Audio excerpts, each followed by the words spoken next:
நம சிவாய. ஓம் நம சிவாய.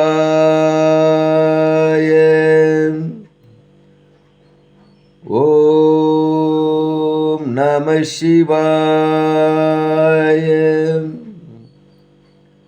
அன்பான சிவ அன்பர்களே, கடந்த நாட்களில் நம்ம சிவபெருமானுடைய மாவட்டத்தோறும் உள்ள தேவார பாடல் பெற்ற ஆலயத்துடைய சிறப்பை நான் உங்களுக்கு வழங்கிட்டு வரேன். அந்த வகையில் நம்ம இன்னைக்கு பார்க்க போகிற ஒரு ஆலயமும் ஒரு தேவார பாடல் பெற்ற ஆலயம்தான். இந்த ஆலயம் எங்கே இருக்குன்னு பார்த்தீங்கன்னா, தமிழ்நாட்டில் நாகப்பட்டினம் மாவட்டத்தில் மயிலாடுதுறை வட்டத்தில் திருவெங்காடு என்ற ஊரில் இந்த ஆலயம் அமையப்பட்டிருக்கிறது.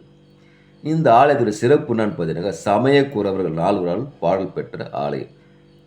அது மட்டுமல்ல, புதனுக்கு உரிய தலமாகவும் இந்த தலம் பார்க்கப்படுது. இந்தியனுடைய வெள்ளை யானை வழிபட்ட தலமாகவும் இந்த தலம் பார்க்கப்படுது. சோழ நாடு காவிரி வடகரை தலம் இது 11வது தலமாகவும் விளங்குது. இங்கு சிவபெருமான் சுயம்பு மூர்த்தியாக நமக்கு காட்சியளிக்கிறாரு. மூலவர் பார்த்தீங்கன்னா சுவதாரணேஸ்வரரும் ஆதி சிதம்பரமும் நமக்கு காட்சியளிக்கிறாங்க. தாயார் பார்த்தீங்கன்னா பிரம்ம வித்யாம்பிகாவும் நமக்கு அருள் புரிகிறாங்க. தலவிருட்சம் வடவாள் கொற்றை வில்வமாக நமக்கு விளங்குது. தீர்த்தம் பார்த்தீங்கன்னா முக்குள தீர்த்தம், சூரியன், சந்திரன், அக்னி. அது மட்டுமல்ல, இந்த ஆலயம் 1000-2000 ஆண்டுகளுக்கு முந்தைய பழமை வாய்ந்த ஆலயமாகவும் கருதப்படுது. இப்போ இந்த ஆலயத்துடைய வரலாற்று சிறப்பை நான் உங்களுக்கு சொல்கிறேன்.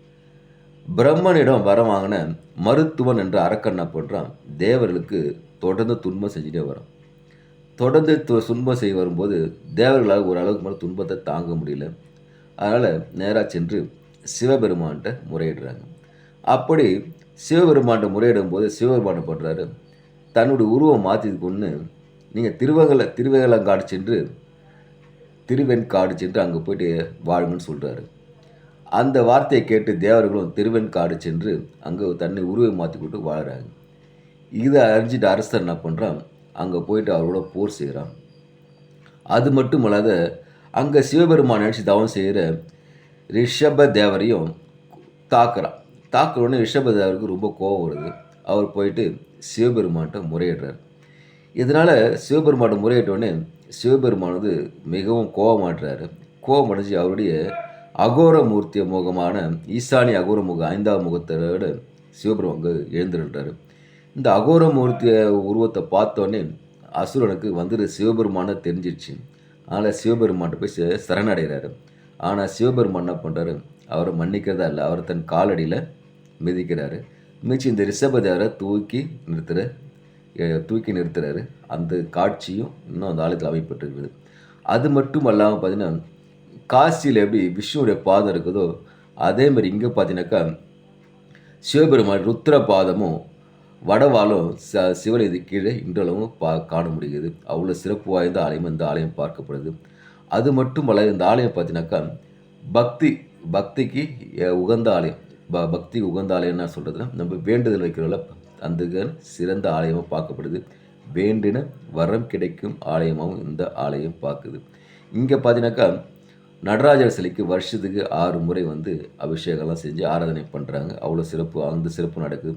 இங்கே யாரெல்லாம் வழிபட்டான்னு பார்த்தீங்கன்னாக்கா, சமயக்குறவர் 4, கபிலதேவ நாயனார், அகத்தியர், இந்திரன், வெள்ளை யானை, பரணதேவ நாயனார், பட்டினத்து பிள்ளை, அக்னி, நாரதர், இவர்கள்லாம் பார்த்தீங்கன்னா இந்த ஆலயத்தில் வணங்கியிருக்கிறாங்க.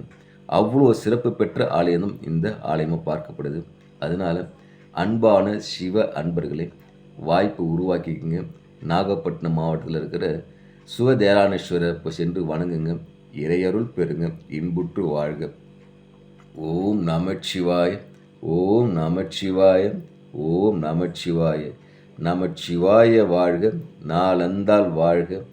இமை பொழுதும் என் நெஞ்சில் நீங்காதா தாழ் வாழ்கன்னு சொல்கிற மாதிரி எப்போது ஈஸ்வரனை நினைச்சு வாழுங்க, இறையருள் பெறுக, இன்புற்று வாழ்க. ஓம் நமச்சிவாய.